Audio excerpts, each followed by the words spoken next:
This, as you guys know, is my 15-inch mid-2012 MacBook Pro. And over here on the left is a 15-inch mid-2015 MacBook Pro. And you're probably wondering where the back panel is off and it's basically being used as a desktop.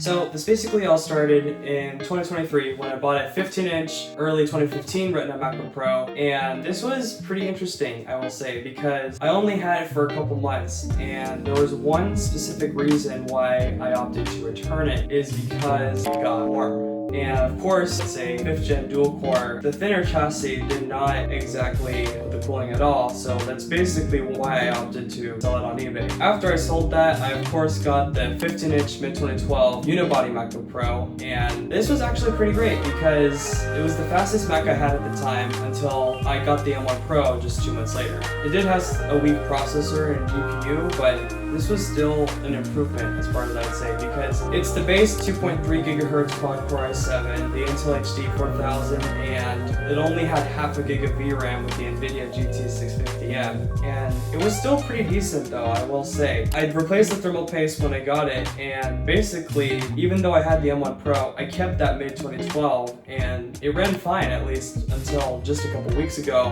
I kind of play games a little bit on it, so what I'll say is under load, the CPU averaged anywhere from 77 to 84 degrees Celsius, so that's pretty toasty. And because I was playing a little bit of games on it and stuff, and it was averaging those warmer temps, I noticed that the GPU was artifacting, which is kind of unfortunate. Okay, here's the thing. At least it's not the 15-inch or 17-inch 2011 MacBook Pro, because I heard those were numerous graphics failures.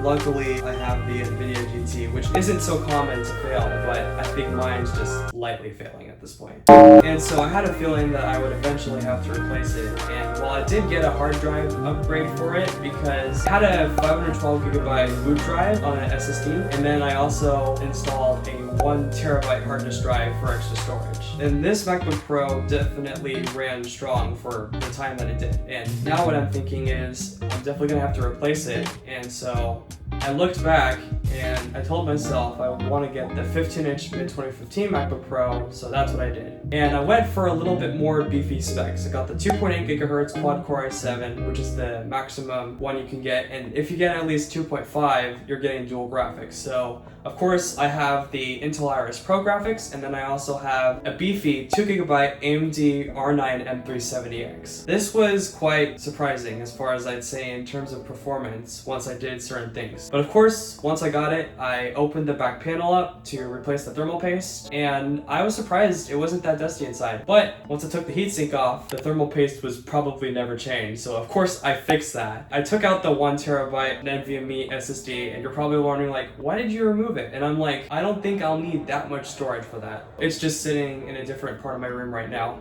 So anyways, I replaced the thermal paste, and I slapped in a Sabrent Rocket NVMe I had. I set it up just a couple days before, and sure enough, it fires right on.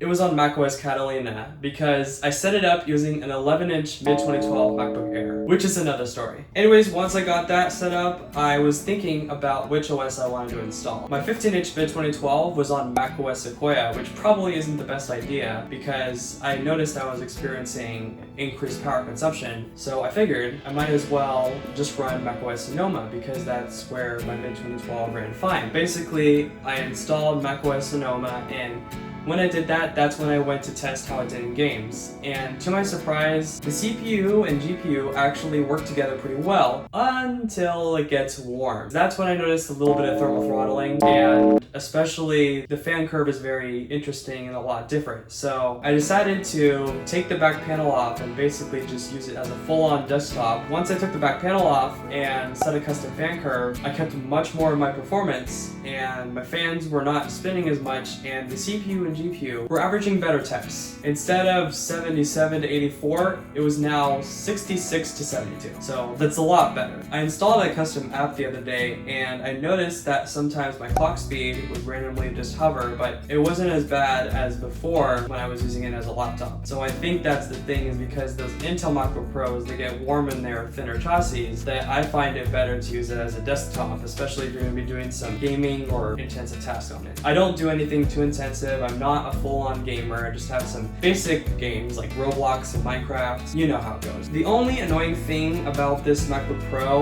is that the Bluetooth driver will randomly use tons of resources, and that's when my fans will spin really fast. And of course the fix is easy. You just turn Bluetooth off and back on. But overall, it's pretty decent. I would best take the back panel off if you're going to be doing anything. I wouldn't recommend video editing, especially if you're working with 4K videos, because you're dealing with outdated graphics. And of course, because the CPU and GPU are 22 nanometer, it's not very thin, and hence those chips will get hot. And the really nice thing about the mid-2015 compared to the mid-2012 is it's a lot easier to swap the thermal paste out without having to dig the whole motherboard up compared to the mid-2012. So I'm going to check the thermal paste more often, and so that way I can keep the CPU and GPU from failing at any point, depending on how long I plan on keeping it. That's pretty much it for today. So I'll see you guys for a special unboxing. And I also just recently got this, which I'll explain later. And then I'll see you guys when I get back from Costa Rica. Adios.